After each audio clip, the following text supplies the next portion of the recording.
Hi everybody, I'm going to show you a lab that I did by myself to determine the moment of inertia of this rough steel washer.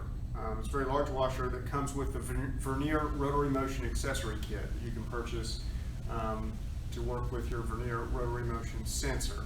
I collected data with the LabQuest 2, but the newer versions of the Rotary Motion Sensor are wireless and will go to a computer or other device.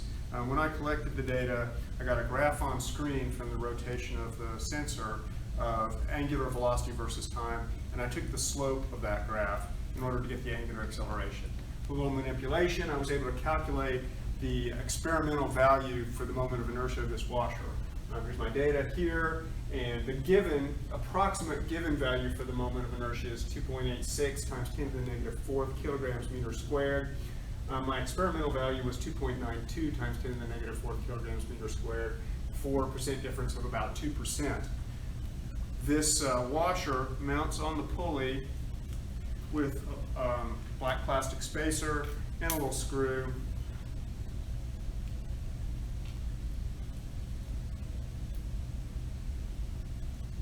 Normally you would have the washer rotating in the horizontal plane, and you'd use this little smart pulley type device that comes with the Rotary Motion Sensor accessory kit. I was a little lazy and I just tried it this way and it seemed to work okay. I just suspended a mass and wound it up, and I pressed go. There's a button on the physical button on the LabQuest 2 that starts collecting data.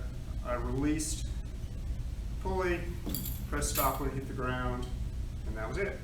Notice it tries to rewind itself back up, helpfully for you, so that you don't have to wind it up every time.